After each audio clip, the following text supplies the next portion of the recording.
Okay.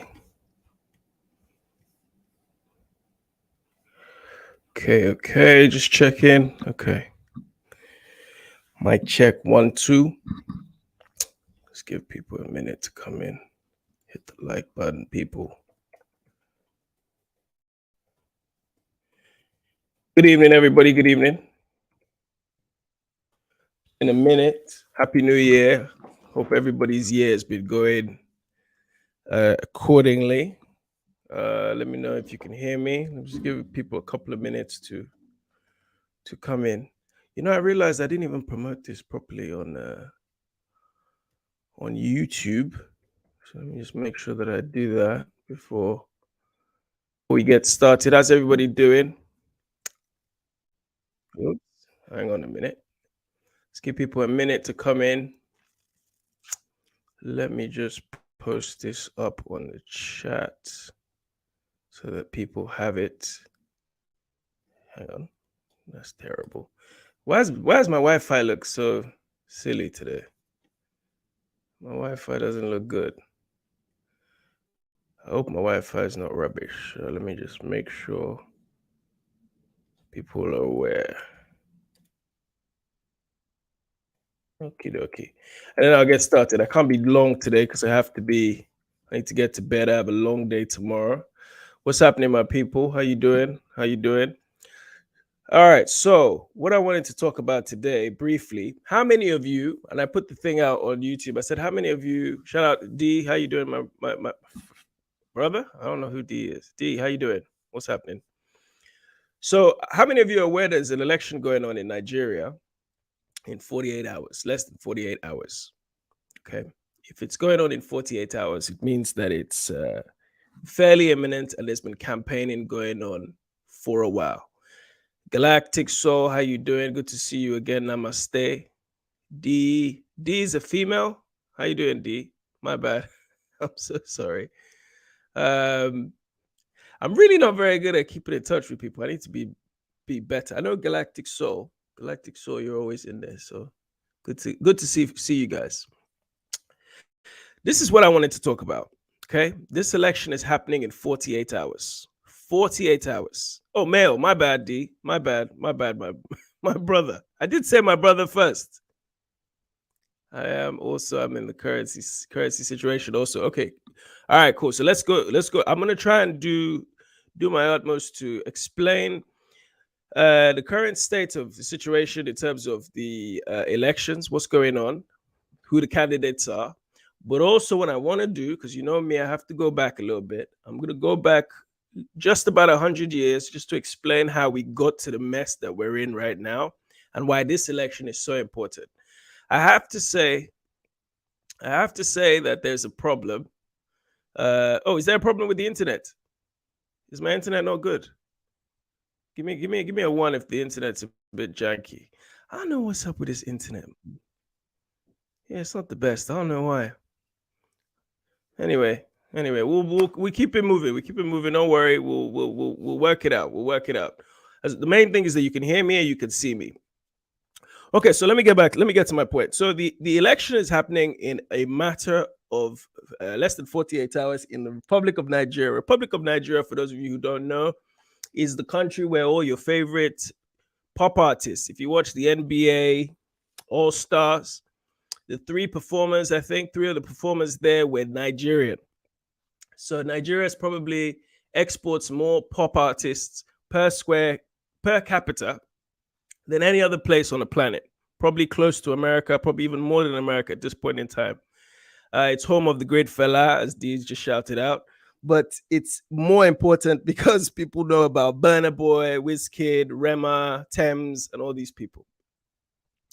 But the nation that these people live in, despite all their success, despite the fact that these people could create such a vibrant, thriving music industry, is in complete turmoil. Complete turmoil. And I want to just go back and explain to you why. So here we are. This is these 3 candidates. Let me just go back. These 3 candidates are the 3 forerunners. And I did say that the reason for this is this is important. This election is not just important to Nigerians or people in Africa. It's important to every black person on this planet. And the reason for this, I will tell you right at the end. So let me just swish through. Is that a word? Swish. Okay. So how Nigeria became Nigeria. Nigeria became Nigeria simply because, first of all, in the Berlin Conference of 1884, for those of you who know, I've talked about this before in the past. This is the period where the enslavement of African people ended, at least in America. So the British people, the French people, the Dutch, the Germans, all their colonies that they had overseas, all the territories that they had in South America, they had to give up. There were too many uprisings, and then their morals made them feel like we need to end this slave trade. So within a few years, they were like, okay, we're Christian now, we can't be slave trade. So in case of the British, for example, 1807, between 1807 and 1821, I think was the year, they started to abandon the slave trade. They abandoned the slave trade completely. It's not to say they didn't practice slave trade in their colonies, but towards the end of that period of the 19th century, they started getting rid of the slave trade. They started stopping slavery being practiced. So what they decided to do is, okay, we know about Africa. We know about the people there. They could be docile, because at this point in time, we've put them in such a position where they've had the first of many brain drains. And that word brain drain, I talked about before. Shout out Lizzie, how you doing? The brain drain is something which keeps on recurring. It's happening even today in Africa. The brain drain, where the best minds of the people, the best people are being sucked away. In that case, in that time, it was because of the slave trade. So they decided to go back in, and they see that this continent is ripe for plucking. So the British, the Dutch, the Italians, the Americans, the Turks, everybody goes to sit down around the table in Berlin between the years of 1884 and 1885. And they say to themselves, let's figure out this lovely map of Africa. Let's figure out how we can carve it for ourselves. So what they're going to do very simply is they say, okay, this is the map. We're going to divide it based on geological landmarks or geographical landmarks. So if there's a river there, if there's a valley there, we'll use that as a border. Never mind the fact that the groups that live on either side of those landmarks might be related. And when I say related, I mean similar culture. For example, and I've talked about this before, the border between Nigeria and the country Benin, or Dahomey, which is where the, what's the movie called? The Woman King is set. The people right on the coast, right on the border between Nigeria and what would have been Dahomey, they are from the Yoruba subgroup, Yoruba language group. So people that are pretty similar. If you go even further into West Africa, there's a country called Togo. If you watch my documentary, Dahomey and Vodun, the second part of it, I shoot it in Togo. Togo borders Ghana. The Ewe people are in Togo, the Ewe people are in Ghana. But the border has been created, and at the time of the Berlin Conference, Togo went to Germany and Ghana went to Britain. Ghana was then called the Gold Coast. The country next to Togo is Benin. Benin went to France, and the country next to France went to Nigeria. Now, Nigeria at the time of the Berlin Conference wasn't exactly like it wasn't the country that you see today. Basically, it was the northern part, which had what they call indirect rule. Indirect rule, which is the northern part was largely Islamic. And they were ruled by a sultan or various sultans from various city-states that existed. Again, watch my documentary, Kano, where I talk about the Hausa state of Kano, city-state of Kano, which was one of the 7 great states that existed in northern Nigeria. Anyway, they decided that, okay, we'll have indirect rule. So that means that we'll have a British person overseeing, and but the people will manage it day to day. So their taxes will come to me, but we'll leave the North to rule as they want to rule, as they need to rule. But in the South, it's a little bit different. The people are a little bit more enterprising. These are people on the coast. We've been dealing with them for a long time because of obviously the slave trade. Okay. If you look at the film, The Woman King, that place called Ouida is right on the coast. So these are the people that they first encounter when they come into Africa. So we've been dealing with these people a little bit more. So we know them a little bit more. It's not to say that they all gave up, because if you look at a country like Nigeria, there are something like 300 different ethnic groups. Not all of them were empires, but you certainly had things like the Benin Empire. You had the Nri Empire, which is the Igbo Empire, or kingdom rather. You had the various Yoruba groups, like the one that was mentioned in the Dahomey documentary, the Oyo people. You had various groups that were ruling. But little by little, they were able to win the battles using African soldiers that they'd Christianized. So if you look at this picture that I have, African soldiers that they'd Christianized with European training to go in there and fight and defeat these people. And very often, what they would do is they would take the leaders and they will exile them to their colonies in the Caribbean, to Virgin Islands, etc., Barbados, and so on. They even did this in the Dahomey story as well. So the great grandson of the John Boyega character was exiled to Algeria first, and he was exiled to, I think, Martinique, the island of Martinique. And in fact, the island of Martinique, while he was there, in fact, they made a movie about him with Delroy Lindo, by the way. You need to check it out. It was made in like early 90s, like 94. Anyway, so they exiled him. They exiled various other leaders. Jaja of Opobo, who is the people from the Niger Delta area, exiled many people. They were able to defeat and eventually conquer. But what they had were two separate colonies, actually three. They had the whole north, and then they had the southern part. So you had the southeast, which was ruled by the Igbos, largely controlled by the Igbos. They had the southwest, which was largely controlled by the Yorubas, and the north was Hausa Fulani. Kwame Olatunji, my brother, good to see you. So that was what was happening at the time. So this is what happened. It wasn't until 1914 that we have the first amalgamation. So when you say Nigeria, people know that Nigeria's independence is 1960, but Nigeria really was amalgamated in 1914. So the concept of Nigeria was created in 1914. Now, listen, many people have talked about this, saying that Nigeria was,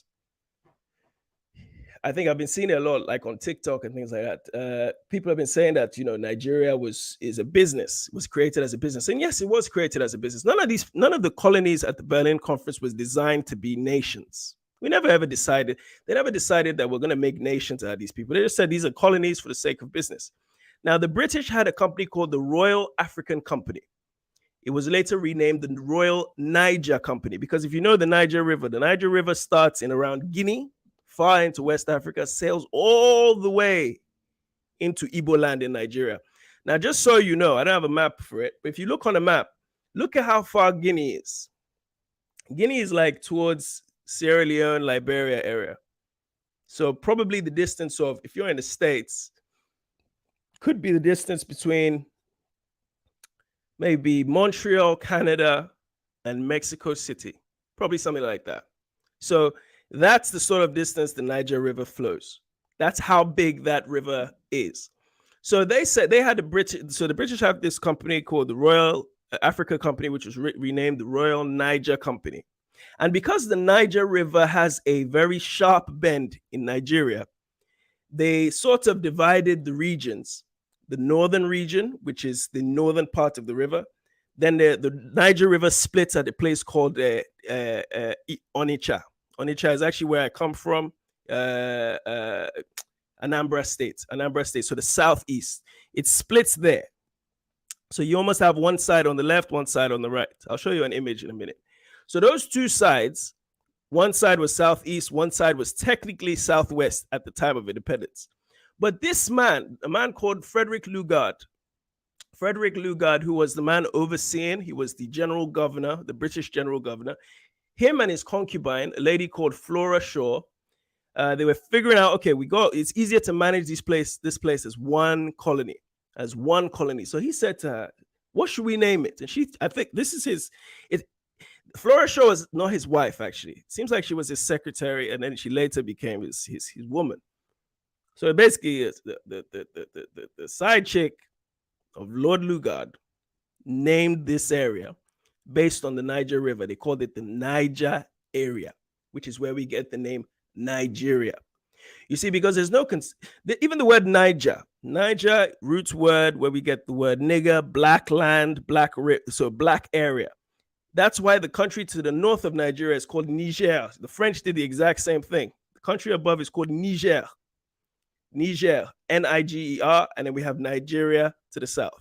Okay, not to be confused also with the state. One of the states in Nigeria is called Niger State, and I'll talk a little bit about that a little bit later. So the 1914 amalgamation happens, and then you have these three geopolitical regions, which basically remain the same up until independence in 1960. Now, at the time Nigeria was amalgamated, the North was fairly backward. Now, they operated a sort of feudal system. If you know what a feudal system is, because they had these sultans, the people were largely uneducated. Certainly, they were more astute in Islamic religion and education, but they weren't, for the most part, very educated in the contemporary sense. But the people in the Southeast were. And in the Southeast, they really became the business people of Nigeria. In fact, if you know people from the Southeast, the Igbos, I'm very proud to be one myself. The Igbo people are very enterprising. They're very enterprising, very, very proud people. In fact, if you know the story in Virginia, I think, is it Virginia? The Igbo landing, where they took 20 enslaved African people in the 1700s. I forget the year now, is it 1600s? They sailed them all the way to Virginia, and they told them you have to get off and be enslaved. And they just said, you know what, I'll rather drown myself and die than be a slave. So it just shows you the kind of thinking these people had. And they were actually one of the last people, by the way. The Igbos were one of the last people to be conquered by the British. So again, 300 ethnic groups, various kingdoms. The Igbos were one of the last to be conquered. And that's going to play a very important part in the next conversation that I'm going to have as we go in to talk about the elections. Okay, so independence happens, and it really comes about because the two southeastern groups and the northern group, which is humongous, by the way. And let me just, for the sake of understanding, let me just show you what the regions look like.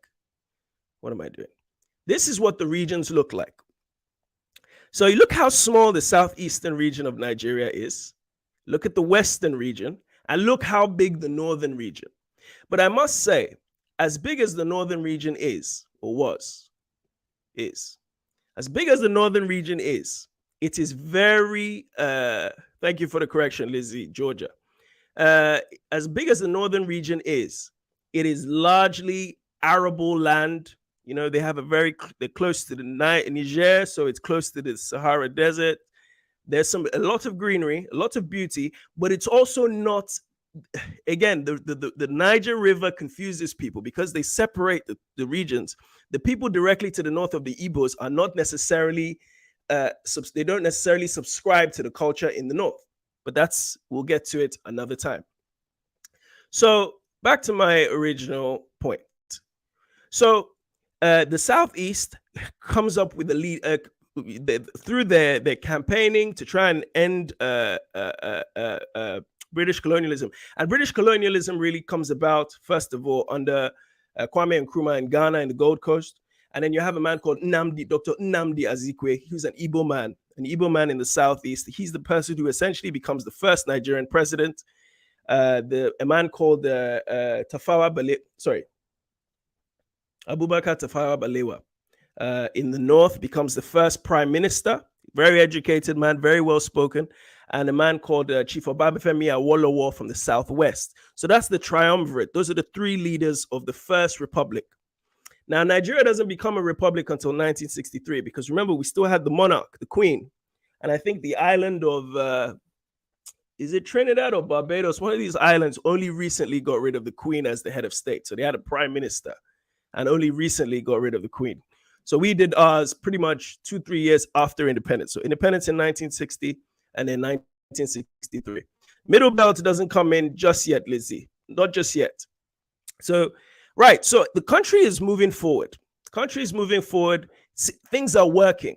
Things are working in the country at this point. So people like my father, for example, who had gone to England to study, weren't interested in remaining in England the same way a Nigerian would today. They came straight back because they were like, we've been educated, let's head back, let's go build this country. And Nigeria was thriving. Nigeria was thriving. People were People were doing well. People were, certainly when you look at the price of a dollar today versus then, I think the British pound, the Nigerian pound at the time, was far more than what the dollar was, right? 60 years ago, fair enough. Certainly even the British pound was competitive. People, when they saw Nigerians, knew of an educated class. And this is very important because, when you compare, and I'm not saying one is better than the other, but certainly when it comes to education, the way the English were in terms of educating their subjects versus, say, the Belgians or the Portuguese, it was very different. The Belgians, and you look at the crisis that happened around the same time in Congo, Zaire, because of the lack of education of its leaders. At the time of independence, Congo had something like 30 or 40 people that had graduated university, whereas in Nigeria, you had hundreds that graduated university. So people who could take over and run the civil service in Nigeria were far more, whereas in Congo, it just wasn't there. Right. And then you see the crisis that happened with Patrice Lumumba. I'm going to do a subject about that I'm going to do a video about that in a few weeks, I hope, anyway, or a few days, maybe. Anyway, so back to my point. So so everything's going well. But of course, even another thing that's very important, the military was very, very disciplined. I mean, the Nigerian military, even today, when they leave Nigeria, do well. It's only in Nigeria that they seem to have problems. But the Nigerian military was so good. It's actually this generation that created the leaders that will come later, by the way. But one of them in particular, and I'll talk briefly about him in a bit, is a man called Emeka Ojukwu. Emeka Ojukwu is a very important character when you talk about 1966 and 1967 in Nigeria. Anyway, long story short, let me keep it brief. So 1966, we have a coup. We have a military coup led by junior officers who are largely Igbo. Now, history will make it seem like this was an Igbo coup. And the Igbo people are very important in the story of Nigeria's election today. So it's very important you pay attention. The young officers were largely Igbo. One of them was raised in the north, a man called Nzogu. His nickname was Kaduna. Kaduna is one of the big cities in the north. Many Igbos, by the way, grew up in the north. Many Igbos. They were the traders. They were the ones who traveled and really connected the country. If you talk about Nigeria's history, at least in the last 100 years, the people that connected the country in terms of business were Igbos. And I'm not being biased, it's just a fact. So anyway, these young officers were unhappy with the way the country was being run. So they stated they had a coup where one of them would go to the capital, which was then at Lagos, kill the prime minister, the president, who was Nnamdi Azikiwe. He wasn't there at the time. Another one will go to the southwestern region, and by this point, we had created a middle belt. This is what I think Lizzie was mentioning. They had created a middle belt. Where's this picture? Oh, here we go. Yeah. So this is the middle belt region. So if you look, now those two regions at the bottom have been divided into three. So these different officers would go to different places and kill the person who was in charge, or at least take over and announce that the coup has been won. They were successful in going to the north, these Igbos, and killing the northern emir, right? The Sultan, Tafawa Balewa. They were able to kill him. And once they killed him, the second in command in the army, so Nnamdi Azikiwe was overthrown, but the second in command in the army was an Igbo man also. He was an Igbo man also. Now, this man, he was a general, took over and managed to stop the coup, arrest all the officers, all the people that were involved, and put them in jail. Right? This is a very, very important part. His name was Agui Ironsi. He essentially, for 6 months, became the head of state, still maintaining the system that was there because, one of the prime minister has been killed. Another important part of the cabinet had been removed, and Nnamdi Azikiwe was out. The president was out. So, they needed to figure things out. But at this point, this is the year 1966. At this point, chaos had started. Because in the north, again, remember the North is very, very feudal. So the people of the North, and I must say this, much like today, a lot of the people are backward. And it's not an insult. It's just the way things are. They're not encouraged to educate. There's a thing called almajiris, basically kids who are just living in poverty. They've been given an Islamic sort of education, but not a secular education. So, and in fact, when I shot my documentary, Kano, which is on my channel, by the way, people, check it out. At the very, as I'm driving into the city, you just see hundreds of grown men just sat on the side of the road doing nothing. It wasn't a Friday either, doing absolutely nothing. And that's part and parcel of the system. Whereas their leaders, the emirs who lead them, very educated, have children who are very educated, etc. Okay, so the northern region is starting to rebel in 1966. They don't like the way things are. And these killings start happening. They start killing Igbo traders, people who've lived there for decades. They start killing them. And Agui Ironsi, instead of trying to because of course he's a general, he's not a politician. He doesn't know how to manage the situation. And instead goes on this like sort of peacekeeping mission. He goes to every single region to try and appease everybody. But he overcompensates when he goes to the north.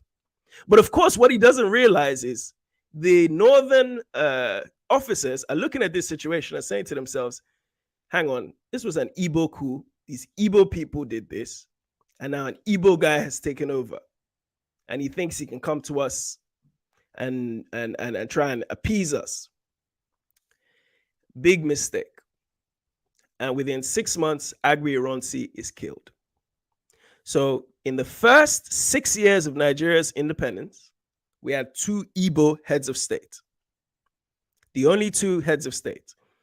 Now, the person that ends up taking over is a man called Yakubu Gowon. Now, this part is very, very, very, very important. Yakubu Gowon was a young guy, under 30. Again, it just goes to show you the lack in class. So you had these generals who had been experienced. People like Agui Ironsi was in his 40s. Now, 40s, you might say, okay, he's old enough as a general. But to lead a country, because you see, Nigeria wasn't bred to be what it became, which is former generals to become president. It was the civil servants, the educated civil servants. People like my father, by the way. He was a bit young at the time. He was in his late 30s. But sadly, his predecessors, these are the people who were being groomed to lead the country, the civil servants. But they weren't given a chance because the army's in control. So this young kid, Gowon, Yakubu Gowon, is still alive today, takes over. And instead of saying, let me try and fix the problem, he said, you know what? I'm going to send, because the different geopolitical zones, those 4 geopolitical zones, had to be ruled by someone. They were essentially the states of Nigeria, not like what we have today. He basically sent people from those regions to rule them. And he sent this man called Emeka Ojukwu, Emeka whose father was one of those first Igbo traders that traveled Nigeria and brought business. So he was a millionaire. In fact, Emeka Ojukwu had studied in England, went to Eton, all these posh schools from the age of 10 years old. I read his biography about 15 years ago. Fascinating guy, fascinating life. So he sends him to the east. Emeka Ojukwu had been quartermaster general, which basically means the person who's responsible for distributing guns, ammunition to the army. So he'd been quartermaster general at this point, right? But he was sent to the eastern region. So he goes to the eastern region, and at that point he says, okay, the killings in the north of Igbo people are happening far too much. So please, Igbo people, come back. So all the Igbo people left the north and started leaving the western regions. And within a year, there was a civil war. This is what we call the Biafran War, the 1967 to 1970 Biafran War. This is the war that really, really started to see the shift in politics against Igbo people that you see today in Nigerian politics. Okay? So 1967 to 1970, horrible war, very brutal. In fact, it's, you know, it's largely talked about in Britain because I think Chimamanda Adichie has wrote the book. What's the name of the book she wrote again? What's the book that got made into a movie? Half of a Yellow Sun. Half of a Yellow Sun. In fact, the director of the film just passed away, by the way, about a year ago. Half of a Yellow Sun, the book by Chimamanda Adichie. So that book is obviously very popular, and it talks about what happened, how people were affected in Biafran War. There's no Igbo person on this planet who was not affected in some way by that war. Of course, you know about the Igbos really being resilient, losing their territory by the day, and so on. But Emeka Ojukwu ends up going on Time magazine front cover because he's such an articulate man. Go on YouTube and check this man out. Such an articulate man is able to really galvanize the Igbo people to keep fighting. But of course, in 1970, he couldn't hold on anymore. He goes away to Ivory Coast, I think it was, for a what he was told was supposed to be a peacekeeping. To discuss a treaty. And his second in command, a man called Major General Philip F. Young, was able to basically gave up and said, okay, you know what? This civil war, which was to create this nation called Biafra, gives up, and we're now rejoining what Nigeria was going to be. So Emeka Ojukwu ends up going into exile until the 1980s. Okay, now just so you know, where am I? Okay, so what did I want to talk about? Okay, cool. So 1967 to 1970 was really the death. This is where we start to see the end of democracy in Nigeria for a while, because Gowon ends up being in power. That young guy, he was from the Middle Belt, but technically the North, at least in vis-a-vis Nigeria. He ends up ruling for about another 9 years. His second in command takes over in a coup, a man called Murtala Mohammed. For those of you who've been to Nigeria, Murtala Mohammed Airport is named after his second in command, a man called Murtala Mohammed. Murtala Mohammed takes over. Looks like he's about to do good things. He's a soldier, of course, as well, general. But also, after a few years, after a little while, is murdered or assassinated. In fact, if you go to the museum in Lagos, they still have his car that he was shot in his Mercedes-Benz. He was shot at and killed. Who takes over? A man called General Olusegun Obasanjo. Olusegun Obasanjo took over and led the country and said, okay, you know what? By so date, we are going to have elections. And so things are going to go back to normal. So keep in mind, 1966 is the coup. It's not until 1979 that Olusegun Obasanjo steps down and we have elections. And a man called Shehu Shagari, also from the North, comes into power. Now, just before that, let me just show you how Nigeria's geopolitical zones changed. So this is it in 1967. That small part where it says Eastern region, that became the nation of Biafra, the Igbos nation. And then obviously it got, after 1970, went back. Now they thought, okay, you know what, to figure this thing out, let's make the place less likely, let's open up, let's make a few more states so that this thing is less likely to happen, right? So you can see the North is divided into several more states. Okay, the southeastern part where Igbo land would have been has been divided into 2 now, or 3 really, right? So they've started to say, okay, you know what, we don't want this to happen ever again. It's like the Holocaust, never again. So let's keep it moving.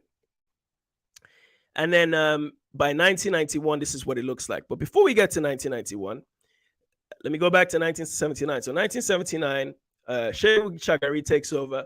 He is so corrupt that Buhari, the current president of Nigeria, when he was still a soldier, the current president of Nigeria today, when he was still a soldier, came and took over. And when he took over, he said, I'm going to go on a war of indiscipline. So basically, we're saying all the indiscipline in Nigeria needs to stop and so on. This is when we start to see the first set of brain drain. These are people leaving Nigeria because they're like, you know what, this country is getting really, really bad. Getting really, really bad. And some of the people that left were the former ministers of this guy called Shehu Shagari, the president. One of them, to the point, runs to London, and Buhari goes and hires some Mossad agents to go and kidnap him. I mean, it's deep. I wrote a screenplay about this. Hopefully I get it made into a film. But he gets some Mossad Jewish this Jewish Secret Service to go and find this guy and kidnap him and bring him back. It fails, but you know, he tried. Anyway, within a year, he's deposed. Within a year, he's deposed. In fact, my wife, funny story, 1985, I think her and her family were coming back from somewhere abroad, and there was a coup, and the flight was delayed. And her mom always talks about this story about that, you know, her dad didn't know what was going on because they were stuck in the air. They didn't know what was going on. Yeah, that was the guy, Lizzie. That was the guy that was stuffed in the suitcase, the crate, the box at the airport, at Stansted Airport in London. Anyway, so 1985, so 1984, 1985, Buhari is removed. He's put in jail, and the guy who takes over is a man called Ibrahim Badamasi Babangida. Now, I must say, this period from 1983, so these four images are crucial over the next 10 years. So Buhari is the one on the left. He's the current president of Nigeria. He's the one who was president for a year, who used the Mossad agents to go and do bring that guy back. And then the guy to the direct right of him is Ibrahim Babangida, IBB. Still alive today, shockingly. Both men on the left. Now, Babangida ends up going into this, how do I describe it? He goes and politicizes the country for his own sake. He's from a state called Niger State, which is pretty much in the center of the country. And so what he decides to do is, I'm going to set this whole thing up so that the capital city will no longer be Lagos in the south. I'm going to make it in the center of the country called Abuja. Abuja, the current capital of Nigeria is Abuja. It's been Abuja for the last 30 years.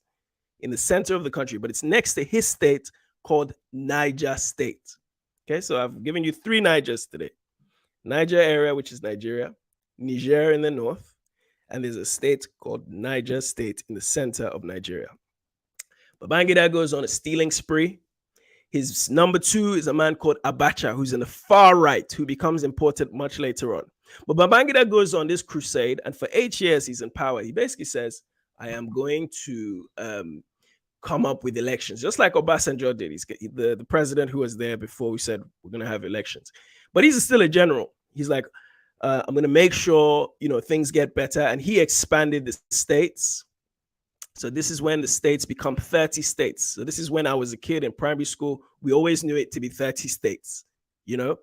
So this is between 1987 and 1991.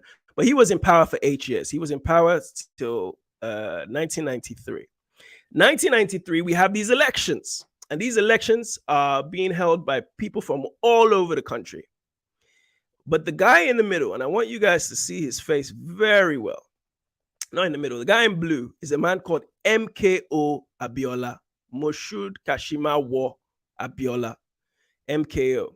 Multi-millionaire Nigerian, very, very wealthy, big family, had loads of children, loads of businesses. From the south, but he was a Hausa, he was a northern man. Listen to what I'm saying. From the south, but he was a Muslim. And you do get Muslims from the south too. Anyway, long story short, the election happens and Moshood Abiola wins. Fair and square in what was regarded as the last free and fair elections we've had in Nigeria. But what happens?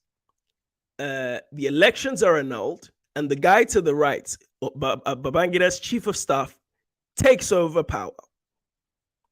He takes over power. Abacha. This is the guy on the right. Lizzie just mentioned. Abacha takes over power. And he's known for his sunglasses and his lack of ability to move. Now, Babangida, Abacha, Buhari, by the way, they're all colleagues, including MKO Abiola to an extent. But those three are in the army, so you know it's just so weird how everything's happening. Anyway, long story short, Abacha takes over. More marginalization of the Igbos, of course, because there's no Igbo candidate that's likely to win. But either way, MKO Abiola eventually gets put into jail and stays in jail until the year 1998. So 1993 to 1998. So now we're starting to see things progress. Now we're starting to get to the place that we are now. Now, over those years, eventually MKO Abiola is murdered. He's murdered. His wife is shot, and then he's murdered in prison. They say he's not murdered. They say he was sick, but he was poisoned. And he's really the champion of the people. He's really the person that the people say, guys, please get the likes up. Please, please, please. Please, please, please hit the likes. He's really a champion of the people. People really love him. People, his campaign. I never forget being a kid in Nigeria, in Lagos at that time, and the elections were annulled and there were riots. I never forget the date, June the 12th, 1993. There were riots everywhere. It was scary for me as a young kid. I was only about, how old was I now? 8 or something like that. So it was a very, very, very, very scary time. Anyway, his departure leads to this military dictatorship of Abacha, that man with the sunglasses. And this guy, till today, they're still finding money that he stole and took to Switzerland, America. Till today, they're still, I think, as far as recently as last year, they had recovered more money that he stole. But Abacha, like everybody else, died. He died in mysterious circumstances. They said there are numerous stories. They said he was poisoned. They said that some prostitutes came in and poisoned him. God knows. God knows. They said they had some, I don't know, poison in their vagina. You know how people come up with all these funny stories. Anyway, long story short, the man died in 1988. Power vacuum. So his number 2 takes over. Not his number 2, but the general, a man called Abdul Salam Abubakar, takes over and says, okay, you know, I'm only going to stay for a few months until we can have elections. So out from prison is a man called Obasanjo, the guy who was president before. After that, Murtala Mohammed was killed. Obasanjo comes in. And Obasanjo comes in and becomes the first democratically elected president in Nigeria in 20 years. 20 years, first president. Straight from jail, by the way. Wins 1 election, wins 2 elections. At this point, Nigeria, you're hoping it's going to get better. He does a thing like Mandela. He did this truth and reconciliation thing, where people who, any injustices that were done amongst the different ethnic groups, amongst politicians, individuals, he created a panel called the Oputa panel, like a court of human rights thing that he did that lasted 2 or 3 years. How long did it last? About 2 years, between 1999 and 2001. And basically people aired out their grievances. So he was trying to present himself like, you know, a hero. And in fact, today he's like sort of like a kingmaker in a way now. He's also used by the African Development Bank, African Union to go on all these fact-finding missions around Africa to try and solve problems. Really, really bizarre because he's a... Anyway, I'm going to go into that. But his number 2 is a man called Atiku Abubakar. Atiku Abubakar. Keep that name. That's his number 2. That's his vice president. Anyway, Obasanjo wanted to become prime minister for a 3rd term, which is unconstitutional. He eventually doesn't get it. And a man called Yaradua comes in. Yaradua dies within his 1st term. In fact, to the point where he was dead in Saudi Arabia and they didn't want his number 2 to take over. His number 2 just happens to be from what we call the middle belt of Nigeria. So he's kind of Igbo. In fact, his mother is Igbo. So he takes over. He ends up being the president of Nigeria until 2015, when this gentleman, Muhammadu Buhari, this guy. Now, just let me go back a couple of slides. This is Muhammadu Buhari 40 years ago. The guy on the far left. So the guy who was president between 1983 and 1985, the guy who sent Mossad to go and get a politician who stole millions and millions of naira, 30 years later, became the president of Nigeria. Very, very funny story. And at the time he came in, a lot of us were hopeful. This was the year 2015. Everybody was hopeful because he had a track record of like, okay, you know, this is a guy who's no nonsense. He had this thing called war against indiscipline where people had to stand by bus stops, queue, you know, all the crazy stuff that you don't associate with Nigerians now. You know, he wanted that to happen, but it didn't last. It didn't last, obviously. But anyway, he comes back in democratically. So he gives up the military uniform and wears the agbada, just like Obasanjo. Obasanjo was once a military president and then became a democratically elected president. Buhari, same thing. So back-to-back presidents, almost back-to-back presidents, had come from being generals. Crazy. So Buhari, everybody comes in. He comes in with all this optimism. All this optimism, and within the last 8 years, Nigeria has gone from baddest to worstest. You see, Buhari, they always talk about he's a no-nonsense guy. But the man is 80. I don't care what his Wikipedia says. He's 80.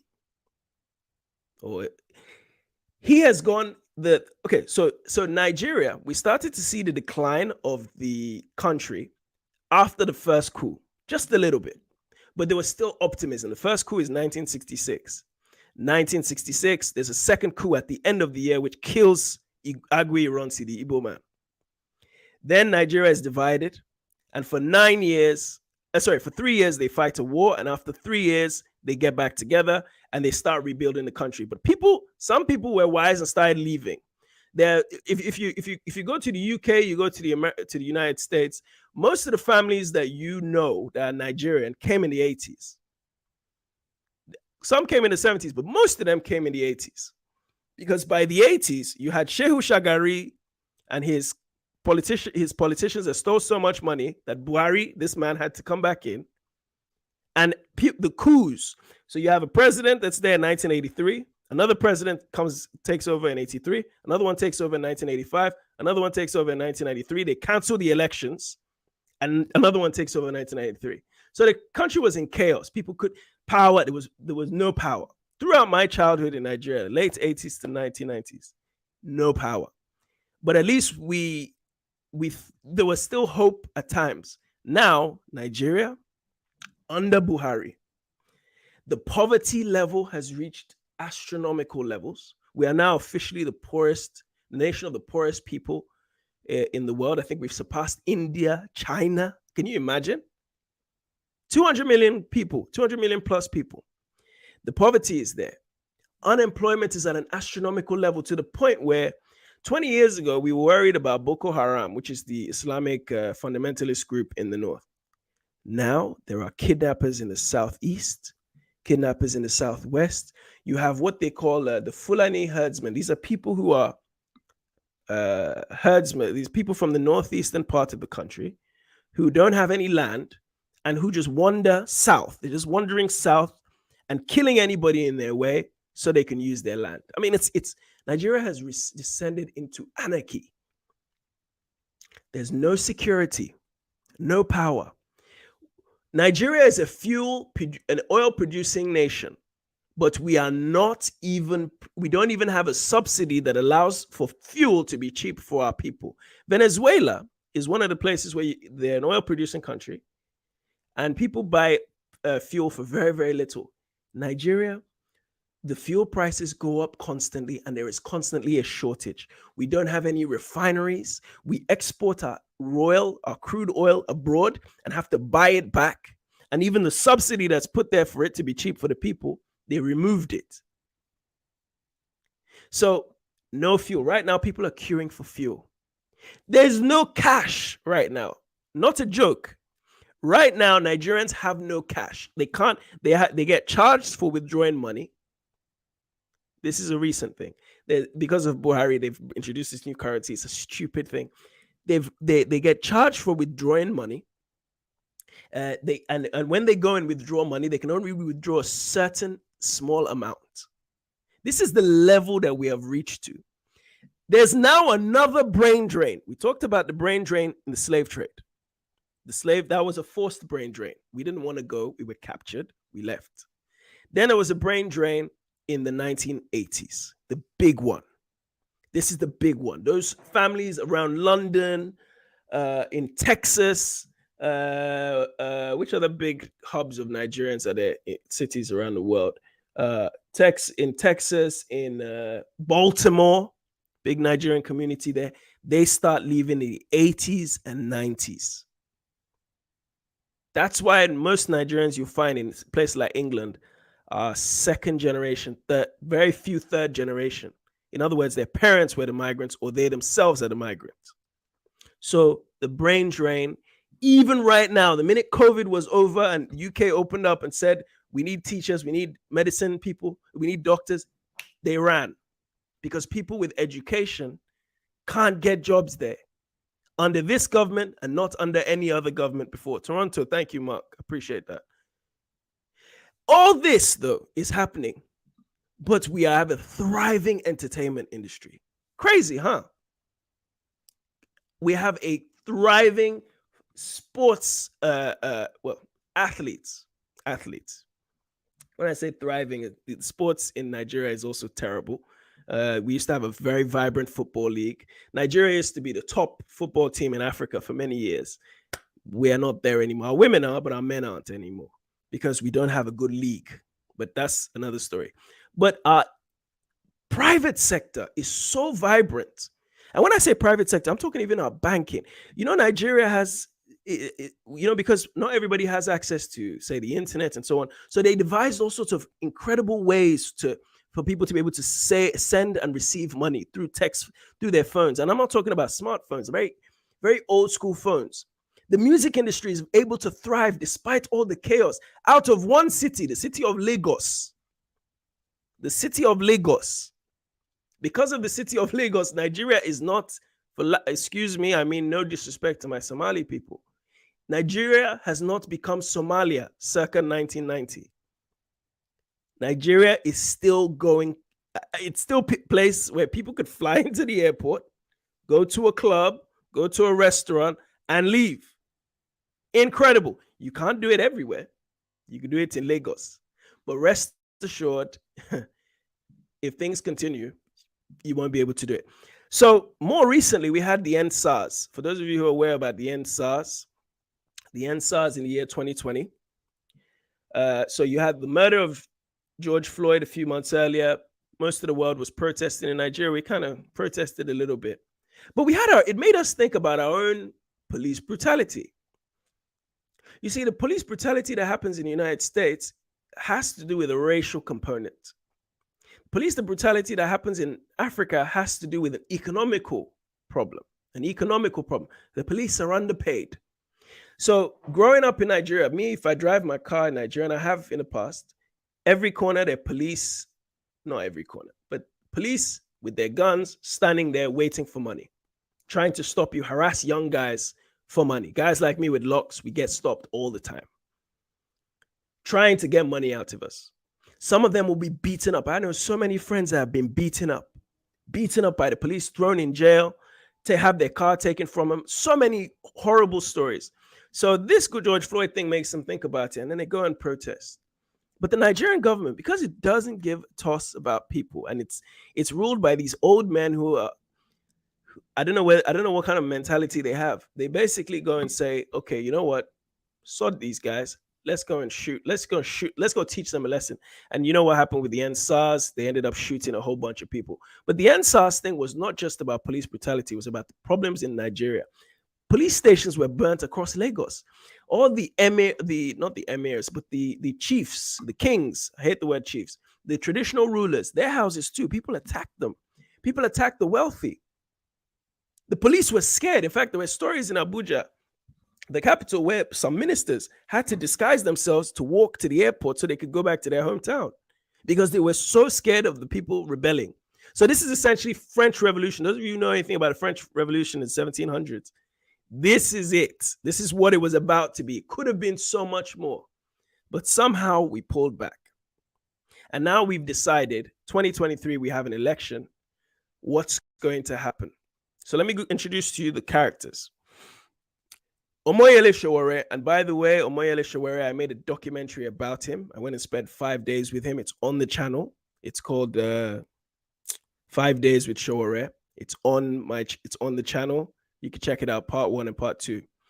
This man is, if you go back to that man I mentioned, MKO Abiola. MKO Abiola, after his, why does this thing do this all the time? MKO Abiola, this man in blue, in 1993, when the elections were annulled, the student union activists, because student unions were very vibrant back in the day. Student unions, these are the young guys that go and protest and go and fight. A lot of them are sold out and joined politics. But at that time, they were young and ambitious. And one of them was a man called Omoyele Sowore, the president of the Lagos State University Student Union. In fact, if you go on YouTube, you can check it out. If you go and watch my documentary part 2, you can see it. You could see I did a documentary on him and I showed the footage there. Anyway, Omoyele Sowore was a student activist, struggled and struggled and struggled. Why is this thing doing like this? He struggled and struggled and struggled, tried to, fought for democracy, never really took a bribe.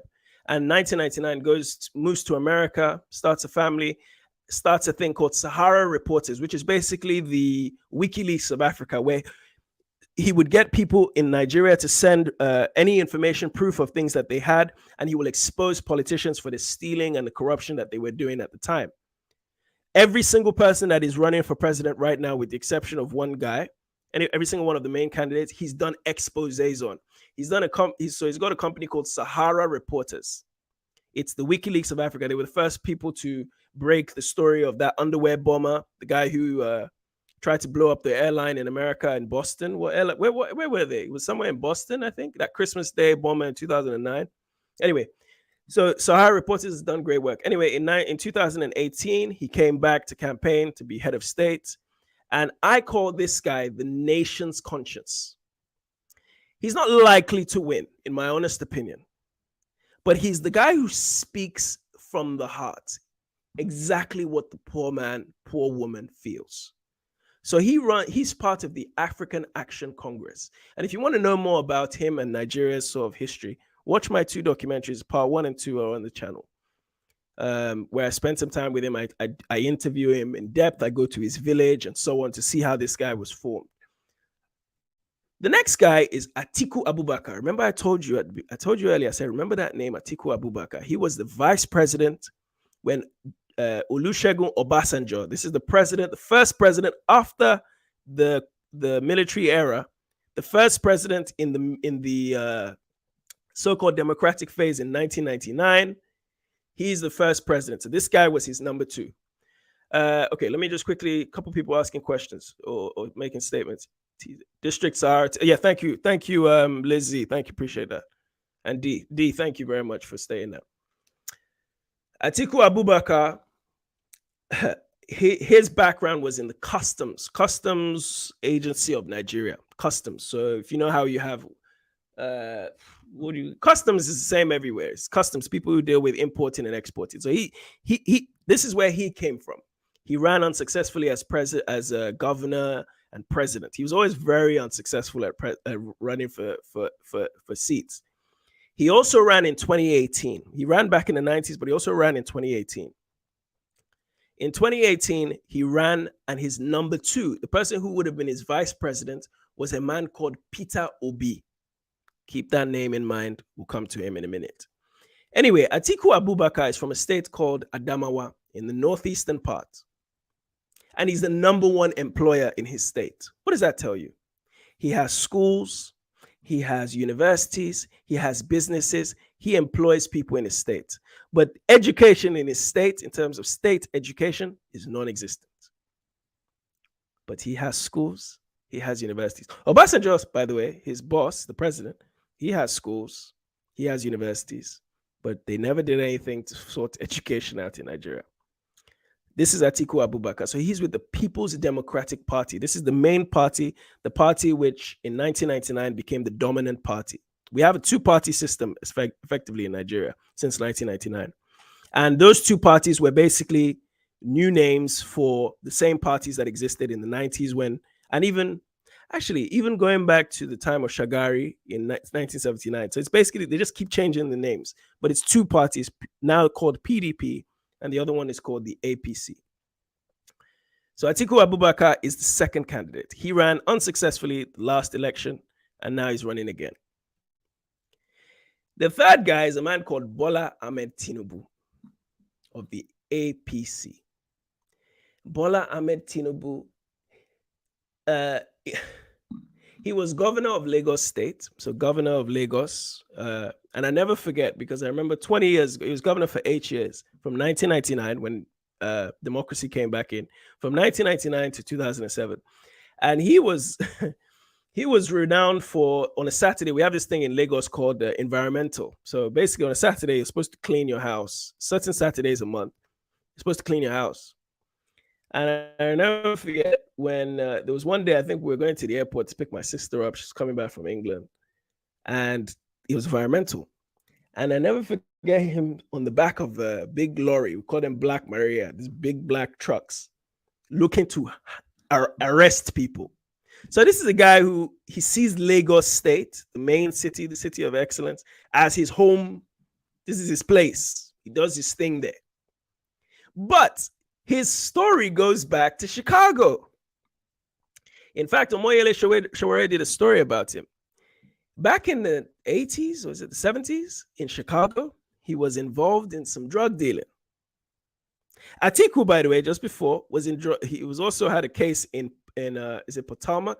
Where is that? Is that DC or DMV area with money laundering?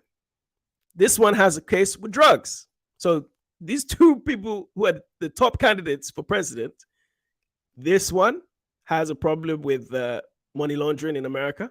This one was a drug dealer. He doesn't have a problem anymore because it's dealt with. But that's his background in Chicago. That's his background. He claims he's 70, I think. He's like 85, can barely speak. Atiku could barely speak himself. In fact, doesn't speak. They rarely ever do like debates. They don't need to. He has if you go to his house in Lagos, in the wealthiest part of Lagos, this guy has army, navy, every kind of police, armed forces in his compound. He has, and currently now, when we have this money crisis where we have no money, he's got a big truck parked in front of his house with money when people have no money. He's basically buying his candidacy. So he is with the APC. The final one. Oh, sorry. I didn't actually mention what I called them. So Atiku, I call him the career politician. Bola Ahmed Tinubu, I call him owner of Lagos. In other words, his track record is running Lagos. Then you have Peter Obi, an Igbo man. Now, keep in mind, this whole story I've told you over the last hour, explaining to you how the Igbos and so on and so on and so on, the Biafran War, and how the Igbos eventually became marginalized after the Biafran War from 1967 to 1970. You never really saw an Igbo person be a leading candidate until today. 50 years, 52 years after the war. Keep in mind, first 6 years of Nigeria's existence as an independent country, you had two Igbo leaders. One is a civilian, democratically elected. Another is a soldier who was murdered. Subsequently, you had a vice president, a man called Alex Ekweme, who was just the vice president. And then you had Goodluck Jonathan, who was half Igbo. But a full Igbo man, this Peter Obi man, was from the Anambra State. He's the governor of Anambra State. He's not a kid, but he's certainly younger than most of them. He is the people's choice. It seems like he's the people's choice. He's garnering all sorts of excitement. Even former President Obasanjo has endorsed him. He's garnering a lot of excitement. People are like, you know what, this is the guy. People are feeling, because not necessarily looking at tribal lines, ignoring the tribal aspect of it, and just saying this is the guy that should run our country. He managed to do reportedly a good job in Anambra State, which is my state. I mean, you know, it's hard to do a good job in Nigeria and say it's a good job because the place isn't great now anyway. But long story short, this is the people's choice. 4 years ago, the people's choice would have been Omoyele Sowore. He was the one who destabilized the whole arena. He burst open the door. He's not likely to win at all this time around, because in the end, when the elections happened, he got like 30,000 votes out of, say, 30 is what they say is 25 million voters. So Peter Obi is the people's choice. He's the one that people believe this is the guy that should lead. So who will actually win? So the election will take place in 48 hours on the 25th of February. The last 2 elections we've had have been pushed back within a few days of the elections, because INEC, which is the Independent National Electoral Commission, I've just put their logo up on the screen, they said that we're not ready. We're not ready. This is like within a few days of the election. This year so far, I mean, I have to check the news now, but they haven't said anything yet. It still looks like it's going on. INEC, since the 1993 election, lost its credibility. Lost its credibility. Now, subsequently, every year, I'll never forget the year that Buhari became president in 2015. There was this kind of like confusion as to has he won, has he not won, blah, blah, blah. People were going and harassing the INEC officials, saying this and that. Whatever, it's not important. But I think because INEC is bankrolled by APC and PDP, ultimately, those are the two that will come out. The question is, if these two come out with, say, an overwhelming majority, and Peter Obi comes out with nothing, I think we are on a fast-track route to another EndSARS. Rioting, because the country is ripe for revolution. Ripe. And I think this is the part where this election becomes significant for everybody else. So this is why I put it on the thumbnail. I said to everybody, do you know how important this election is to not just Africans, but to Africans around the world? Let me explain something to you. Nigeria, so I don't even want to go into this whole ancestry thing, but Nigeria, 200 million people, they say Nigeria is to Africa what China is to the rest of the world. In other words, Nigerians, for population, in terms of population, dominates the African continent. And certainly there's nowhere in the world you will go to, you won't find a Nigerian. Nigerians are enterprising. You look at the music industry, it's largely run by Nigerians. You look at even in notoriety, you hear of the Nigerian scammers. You hear of Nigerians involved in great parts of the U.S. government. Physicians too. I think George Bush was a Nigerian. So, so many famous, popular Nigerians around the world. But it's not just that. I believe there are two countries in Africa that if they got their act together, the entire Black world will have something to hold on to. Because you see, the reason why Jewish people can get away with what they can is because there's a nation backing them, Israel. And that nation is being propped up by the largest nation, America. The reason why Chinese can go and boast whatever they want, they can go and do whatever they want in any part of the world, is because they have a nation backing them, China. Indians, same thing. England has a prime minister who is Indian. I think he's Indian. Rishi Sunak. I think he's of Indian origin. The mayor of London is of Asian origin. I think Pakistani, or is he Indian? It doesn't really matter. India and Pakistan up until the 40s were one country. So let's just keep that simple. But the point I'm making is all these places have something to back them. But we as Black people, there is no nation. It doesn't matter where this Black person is. You go to Australia, you go anywhere. There's no Black person you will meet. They'll say, what's our country that we can hold on to? There is not one country. Rwanda is an emerging economy. I always say this. Rwanda is an emerging economy, but it's not where it needs to be. It's too small. It's not where it needs to be.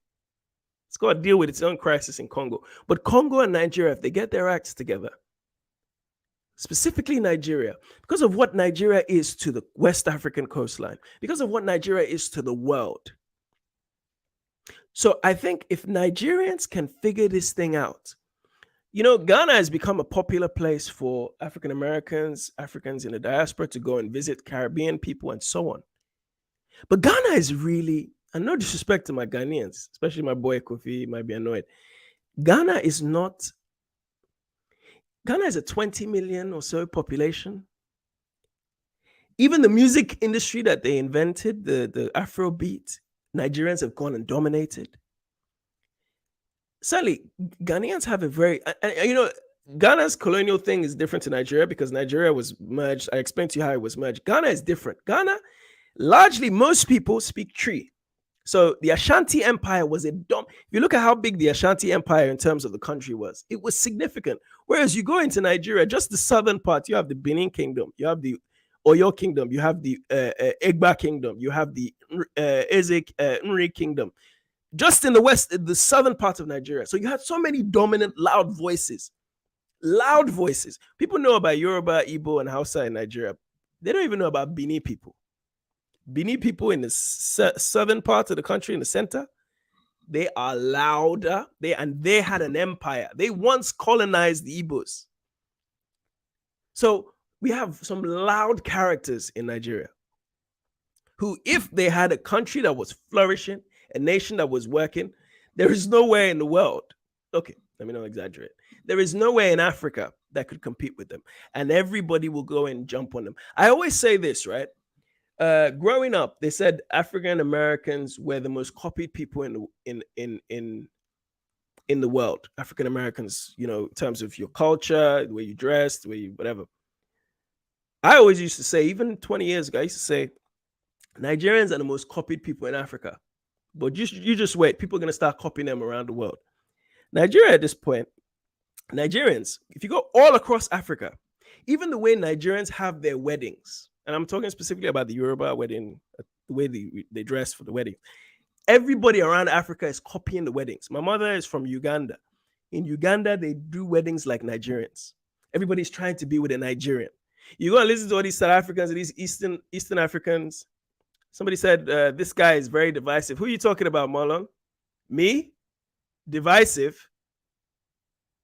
Excuse me. Maybe you're not listening. You need to come at the very start and listen. Don't go say anything about divisive. If you're Ghanaian, don't come here with your beef. I'm not here to be divisive at all. I'm talking about facts. If you don't know the facts, get off. Anyway, the point I'm making is everybody tends to copy Nigerians. They're very, very dominant people. You got South Africans, you got Congolese, and you got Nigerians. Okay? So because of all of this, if Nigeria can fix their acts, if Nigeria can take care of what they need to take care of, the whole black world will have a country to hold on to. And so that's why this election is very important. Now, let me go through you guys' points. Quite a few comments were made. Guys, please hit the like button. Hit the like button. So let me go through what you guys have to say. If you have any questions, put them through. And then let's go through this. Okay. Kwame Olatunji, my brother, good to see you. Okay, did you see Olashukbo's Shashore's Journey of an African Colleague? That's the thing on Netflix. No, I haven't seen it yet. 1803.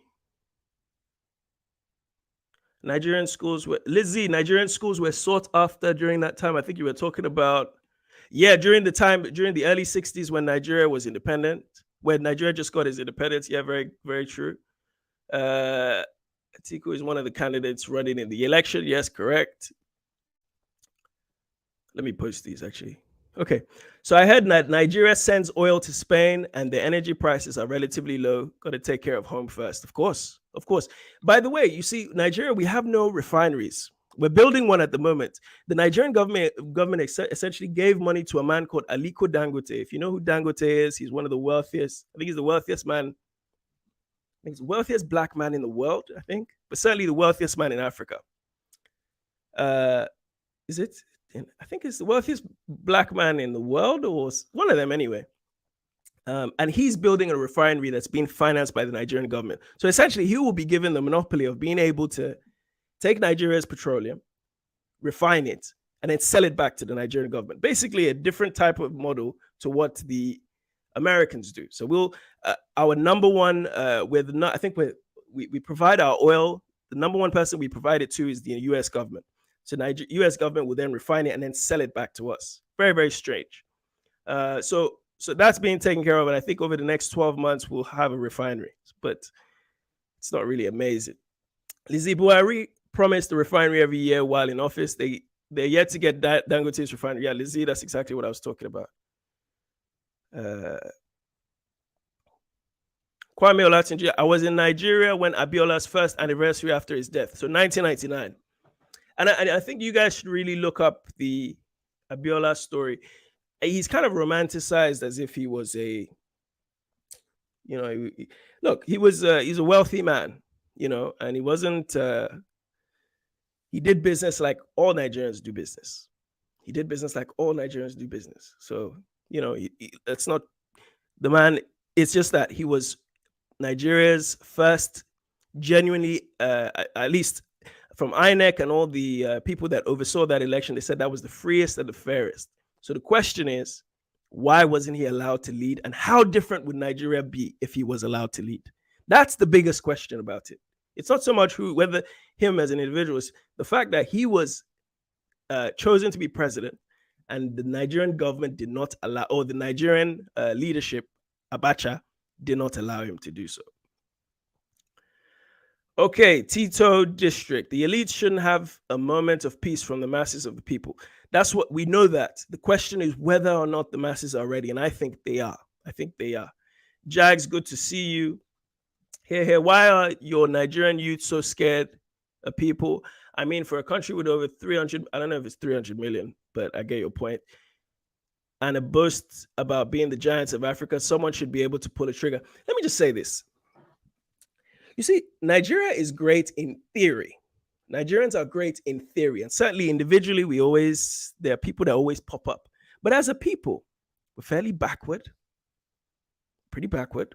The educational system that we have encourages hard work. But in terms of what we actually know, our worldly information, our worldly ability to understand, that's a problem that we face across Africa, by the way. This, my boy, Dr. Obadile Kambon, he says this phrase he uses, which is I forget what it is, but it's something to do with West African mediocrity. In other words, you get a builder to fix something in your house. Staircase is supposed to go like that, but it will go like that. Sorry, can you see that? It will go like that. It's like slanted. Your car needs to be fixed. They'll do something. They'll never really fix it because there's this mediocrity that we've developed, which obviously didn't exist in the past because of this cutting corners. Economic mind, a mind which, you see, I don't know if you heard a couple years ago, there was this building that completely fell down. This man was supposed to build, I think, I can't remember now, but let's say he was supposed to build a 15-story building. To save money, he said, okay, you know what, let's use the same resources to build a 30-story building. And if the building came down, several people were killed. You know, it's this mediocrity cutting corners because when you're economically deprived, you tend to do things in a very, very shorthand way. You don't try and do things the right way. You end up trying to cut corners to keep as much money for yourself. That's the problem. So that's why I don't think we boast a lot, Nigerians. There's no doubt about it. We boast a lot, but we are not, we don't have enough of the intellectual savvy. We have the stomach savvy. We know when we are hungry, and we know when we are very hungry and we can't take it anymore. And I think we're going to see that over the next few weeks. Mark my words. Either the election goes a certain way. If the election doesn't go a certain way, I think we will see widespread violence across Nigeria until something changes. Lizzie, I respect Sowore. He's really taking it on the chin and comes right back. Absolutely. He was jailed.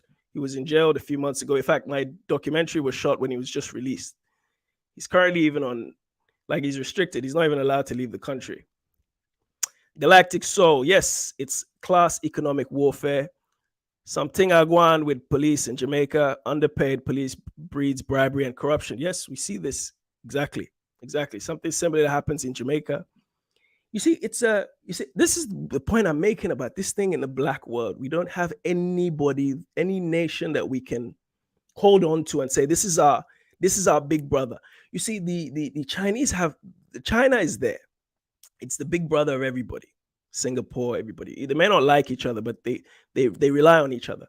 The Middle Eastern nations, the Arabic nations, they all rely on each other because they all have the same values. You see, they may beef each other. Qatar may have beef with the Emirates today, and they'll say, okay, you can't fly your plane over this land, but they all come together when the World Cup is going on and they're taking Qatar is getting all the abuse. The Saudis, big boy Saudi, they're like, nah. They all, you see, you can have disagreements.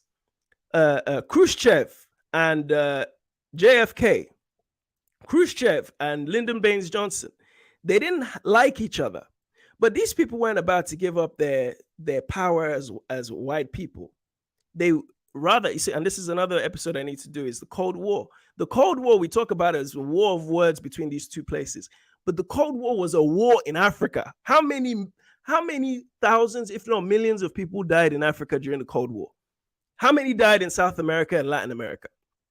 because of the Cold War between two white men or two white nations. They may not have physically fought each other, but they killed a bunch of people in Latin America, in El Salvador, Nicaragua, and so on. They deposed Patrice Lumumba. I mean, just look at the 1960s. Look at how many dark-skinned people died because of these people, right? So be careful. Be careful. This is still a racial thing. Still comes down to it. Okay, that's right. Lots of UK dealing with Atiku, Louisiana Congress jail time. There you go. Yes, Lizzie found it for me. Dealing with Atiku, Louisiana Congress jail time. He wanted, in fact, when he was running in 2018, he was running so he can get that diplomatic immunity and be able to go back to the States. And I remember sometime just before the election, he went back. And I think the the case was dealt with then. Okay. Somebody said, why are they lying about age? Who knows anything about Nigerians? You know, we have this thing called football age. Is your real age, and then there's the age that you claim. So that's just, we'll leave it there. Those who know. Continue good work. Africa coming in bigs. I can't wait for that, for the revolution. You and me both. Tito, I 100% agree. Nigeria and Congo are key. Lizzie. Aha, they say Ghana is now like Atlanta is here in the South in the United States. I think Ghana still has a long way to go, I think. You know, I went to school in Togo, so we used to go to Ghana all the time. Togo and Ghana, like the border is like 20 minutes from Lomé, the main capital. Look, Ghana has a long way to go still. You know, I'm going to be in Ghana in a few weeks, actually. Ghana still has a long way to go. You know, it's done well in terms of its marketing around that year of return. It did really, really well in that marketing because it was able to convince people that come to this place, come and celebrate, you're part of it. And people just keep coming back. So that industry, that Christmas time, December, New Year's industry has bolstered the country where at least it's a location for people. Come and buy land, come and invest, come and start a business. Plus it's stable. You see, in Ghana, they have power. Nigeria, we have no power.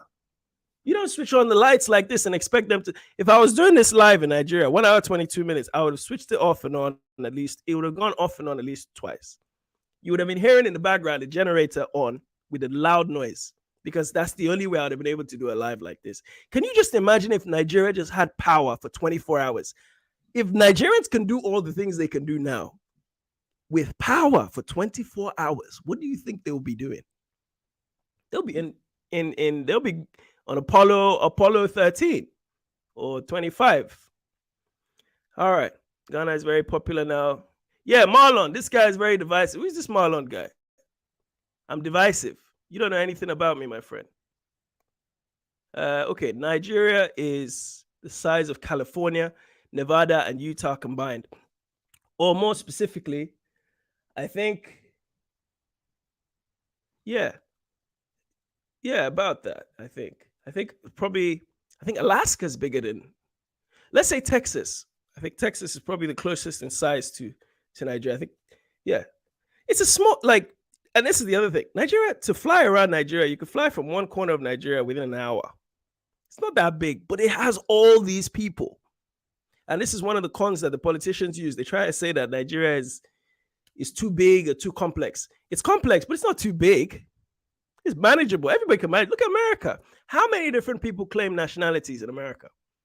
It's a massive country, but they find a way to make it work. And I'm not claiming, you know, we're just talking pure economics. They find a way to make it work with all the different nationalities that, you know, in America, you guys don't say I'm American first. Well, you're American first, but people say I'm Italian American, Irish American. They put that before. I'm African American. In Nigeria, we are Igbo or this, that, and the third, but we are Nigerians. And they can't figure out how to make that work. So, you know, we can do much better. Somebody said, where am I based? I'm in the UK. Who are you rooting for? Listen, it's definitely not Atiku, definitely not Bola Ahmed Tinubu. I am voting for, I'm not going to vote. You know, this is another thing. They don't allow diaspora voting. Can you imagine? You see, the Nigerian diaspora, just like most diasporas from Africa, are the biggest economic, not the biggest, one of the biggest economic base in terms of contributing to the economy. Nigeria, I think Nigerians in the diaspora contribute something like 30 billion to the nation every year. This is just you sending money to your uncle, sending money to your auntie, and so on. But they don't allow us to vote. In America, like even in the UK, US elections are going on. They go to the US embassy and vote. We don't allow that because we know that the people in the West who are not under the current finger of the elite over there are not going to be biased in the way they vote. So they'll vote for the guy who does the right job. So they don't want that to happen. Every election cycle, they promise it, but it never happens. I thought this. Okay, Lizzie, no, he isn't. I'm not Nigerian. Forget that guy, man. I don't know who it is. Okay, Rokoya, Nigeria is true powerhouse for the region. All West Africans of sense know that. Absolutely. I've traveled around West Africa. I was in Mali a few years ago. And when I was in, by the way, check out my documentaries in Mali. I was in Mali and I was talking to a good friend of mine who, my fixer in the documentary, was telling me, look, it's like, we look up to you guys. You guys find a way to make things work. Mali, by the way, has power, at least solar. Remember when Akon did his lighting up thing? There were other companies setting up solar panels. So I was going to places like Timbuktu, far in the desert, and there was power. But they're saying we look up to you guys in Nigeria who have no power. We have no power. Think about it. Think about it. Thank you very much. This is the kind of thing I like to hear. My game and presentation game strong. My brother or sister. I appreciate that. Thank you. Galactic Soul, I agree. If Nigeria's got their act together, it would be transformative for the rest of the continent and the diaspora, speaking as a Jamaican. Preach, preach, preach, preach. Mark, Nigeria is a sleeping giant based on population and resources, but the fact African countries aren't inventions of African people is a stumbling block, especially in Nigeria's case. It will take time. Of course, it will take time. But you see, ballot or the bullet is not a fair choice in Nigeria. You see, we have this ability to continue in spite of whatever we're doing, in spite of whatever the chaos is. Again, at the top of the show, I explained to you the history, how we got to where we are, the marginalization of the Igbos and so on. But Igbos continue to do well. Not just Igbos, Yorubas continue to do well. The music industry, whoever's cornered the market on marriage and wedding, this whole wedding, Nigerian African wedding thing, it's a Yoruba thing. I'm not Yoruba, by the way. It's a Yoruba thing. People, the ashebi, the dressing of the outfits, this is Yoruba culture. It is now transported across Africa. So we are able to do so much in terms of exporting our culture to so many different people. But somehow we don't have the basic necessities. So if we're just given those basic necessities, my God. Listen, there's nobody here that will be running, and I'm not, this is where these people start criticizing me. My Ghana is doing well because they've managed to figure things out. I went to school in Togo. Togo is a tiny little country, 30 miles wide. That's how big that country is. They have power. Do you know they get their power from Ghana? Do you know back in the 90s, Nigeria used to give power to Benin, the country where the Dahomey Kingdom is from? Nigeria gives power to that country, yet it has no power. Just think about it. Think about economic mismanagement. So there's so much that we could be doing to improve the country. All right, let me Cold War presents a proxy war with Global South. I'm gonna do an episode. I'm gonna do a show on the Cold War because it's been on my mind to do it. You see, people talk about this Cold War as if it was something that happened between these Europeans, but the bloodshed that happened in Africa is ridiculous. Happy belated birthday! Who is Adult Talks? How do you know it's my birthday? It was my birthday yesterday, people. It's my birthday yesterday. Thank you very much. I appreciate that.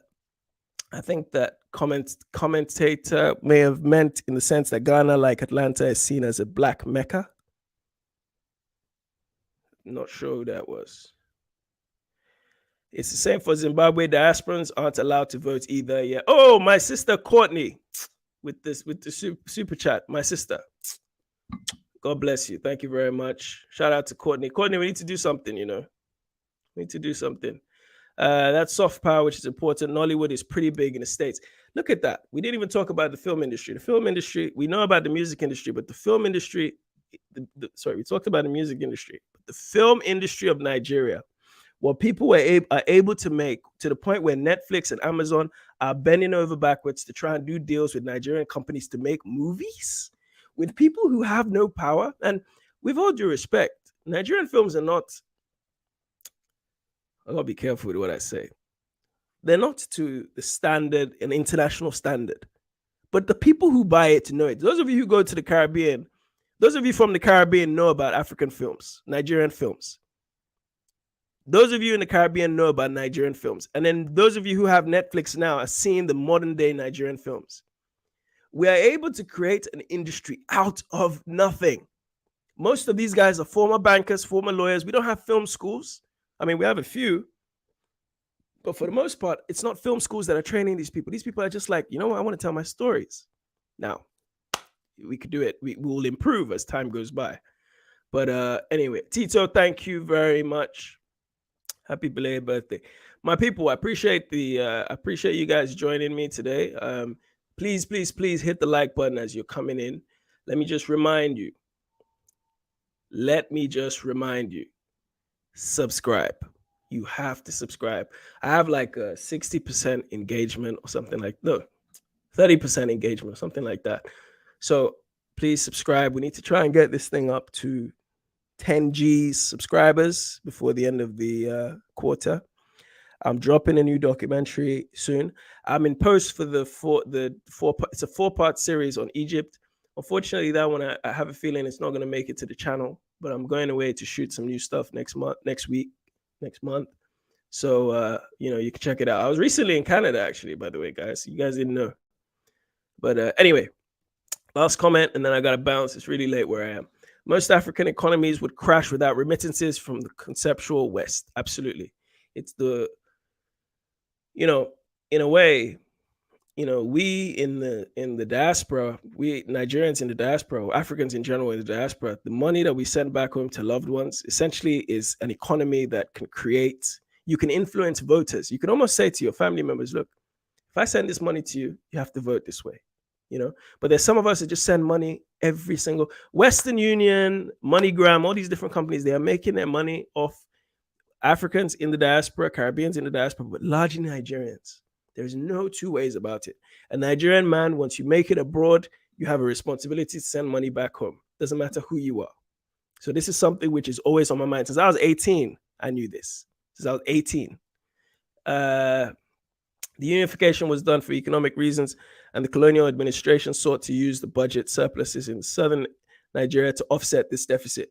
Very good point. You're holding me, but back to the original point at the top of the show, we talked about the Royal African Company and how the Royal African Company was essentially the company that was used to administer the region entirely, but the South was more enterprising. People like Emeka Ojukwu's father, Louis Ojukwu is his name. He was one of the first billionaires in Nigeria at the time during the 1920s and 30s. He was transporting food in the same way that Dangote's family, by the way, now is transporting food across the country.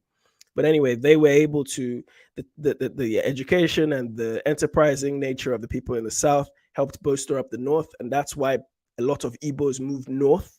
That's how, in the first place, before the Biafran War, you start seeing the pogrom. That's the only reason why it happened, is because there were Igbos already there running businesses. And it still happens like that today. But anyway, we'll talk about this another time. Thank you very much, my people. I got to go. It's nearly midnight. God bless you. Take care. I will see you guys I'll see you guys again soon. Give me a 1 if you want me to do this again. And I can do the Cold War. How many of you like the idea of doing the Cold War? Just give me a 1. Just Cold War and how it affected Africa. So this is like Patrice Lumumba, etc. Give me a shout. Give me a shout.